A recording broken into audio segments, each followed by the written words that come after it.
રાજ્યના દરેક ગામમાં ગૌચરની જમીનો એ ગાય સહિત મૂંગા પશુઓના ચારા માટે નીમ કરવામાં આવેલી હોય છે, પરંતુ વધતા ભાવોને કારણે કેટલાક જમીન માફિયાઓ સક્રિય બન્યા છે અને ગૌચરની જમીન આખલા બનીને ખાઈ જઈ રહ્યા છે.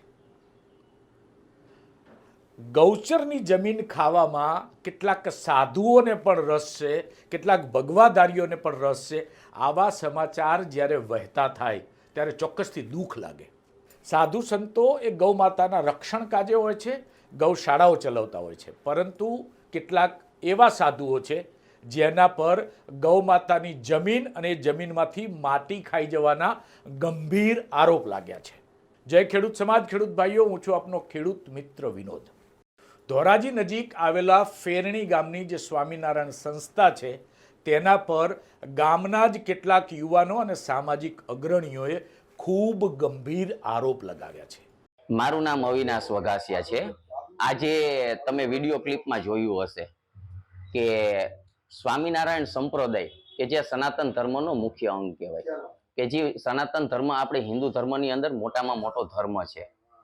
હવે આપણે કોઈ સનાતન ધર્મનો વિરોધ નથી કરતા કે નથી સ્વામિનારાયણ સંપ્રદાયનો વિરોધ કરતા, પણ સ્વામિનારાયણ સંપ્રદાયમાં અમુક સંતો જે ભગવો પહેરી અને આવા ખનીજ માફિયાઓ અને ભૂ માફિયાઓના કામ કરે છે એ તમે આ વિડીયો ક્લિપમાં રૂબરૂ જોઈ શકો છો. અમે ઘટના સ્થળે જઈ અને વિડીયો ઉતારેલો કે ખનીજ માફિયાઓનું ખનન કામ કરે છે, જમીનનું કામ કરે છે, જે ગૌચર પચાવી પાડી છે. કે જે CBSE સ્કૂલ છે ફરેણીમાં, જે મંદિરના નામે ઓળખાય છે અને એમાં CBSE સ્કૂલ ચલાવે છે, કે એ 38 વીઘાનો નંબર છે. જમીનની પાછળ ગૌચર એ લોકોએ દબાવેલી છે, ગૌચરના ખાડા એ લોકો બુરે છે, કે એની ઉપર ગેરકાયદેસર બાંધકામ કરી અને એની ઉપર કબજો મેળવેલ છે.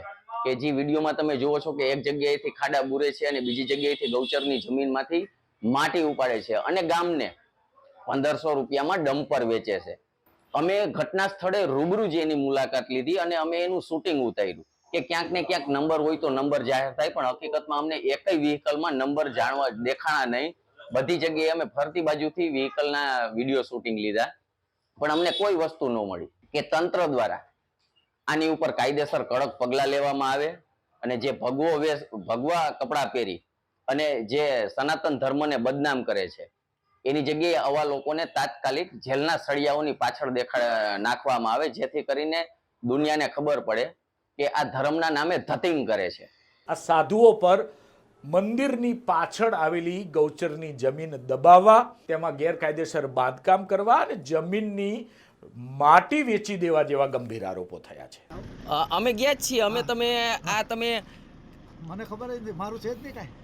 તમે તમારું વિડીયો શૂટિંગમાં તમે બધાય છો, તમે બધાય છો. તમારા ગાડી નંબર સાથે છે, આ બીજી ગાડી નંબર તમારી, આ એ જ ગાડી છે. આ તમે પાછી રિટર્ન લીધી. તમે ખનીજ ચોરી કરતા હતા.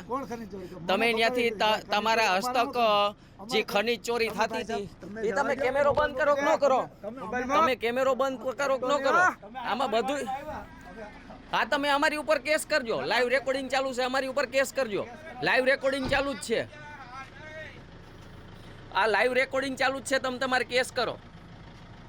ખનીજ ચોરી કરતા હતા આ સાધુ સંતો સનાતન ધર્મના નામે. આ બીતા ઈ નહીં, આ ગામ ગાઈને મરવે. અમે તો શું હોય, સનાતન ધર્મના નામે ધતિંગ કરે છે. આવડા મોટા રેન્જ આઈજી છે, છતાંય જો આ લોકો આવડા મોટા કાંડ કરે છે. ભૂ માફિયાઓ, ખનીજ માફિયાઓ કેમ હંતાવું પડે હે? હંતાઈને જો અત્યારે આવ્યા છે અમારી પાસે. ધર્મના નામે ખનીજ ચોરી કરે છે આ લોકો અને હુમલો કરે છે માથે. લાઈવ ગાડી પકડેલી છે આપણી પાસે, બધાય આના રેકોર્ડિંગ છે. ક્યાંથી ધૂળ લે છે, ક્યાં ધૂળ નાખે છે, બધાય રેકોર્ડિંગ છે. માથે ઓઢો સ્વામી, માથે ઓઢો એટલે બરોબર દેખાવ નહીં. બરોબર વ્યવસ્થિત માથે ઓઢજો. ગૌચરની જમીન પચાવી પાડનાર અનેક આખલાઓ આપણે જોયા છે, પણ જ્યારે ભગવા કપડાં પહેરેલા સાધુઓ ઉપર ગૌચરની જમીન પચાવી પાડવાના આરોપ લાગે ત્યારે કોઈ પણ બોલી ઉઠે કે સાધુઓને ગાય માતાની જમીન ખાવાની જરૂર શું પડી? ધોરાજી તાલુકાના ફેરણી ગામે આવેલ શ્રી સ્વામિનારાયણ મંદિર મહામંત્ર પીઠ અને શ્રી સ્વામિનારાયણ વિદ્યાપીઠના સાધુઓ સામે ગૌચરની માટી વેચવાના ગંભીર આરોપો ત્યાંના સ્થાનિક યુવાનો લગાવી રહ્યા છે. સંસ્થાના મહંત દ્વારા ગૌચરની જમીનમાંથી માટી કાઢી મોટા પાયે ભ્રષ્ટાચાર આચર્યો હોવાના વિડીયો સ્થાનિકો દ્વારા રજૂ કરી સંપૂર્ણ મામલો વાયરલ કરાયો છે. વાયરલ વિડીયોમાં જેસીબી, લોડર, હિટાચી જેવા માટી કાઢવાના સાધનો ત્યાં કામ કરતા હોય તે પ્રકારના વિડીયો છે.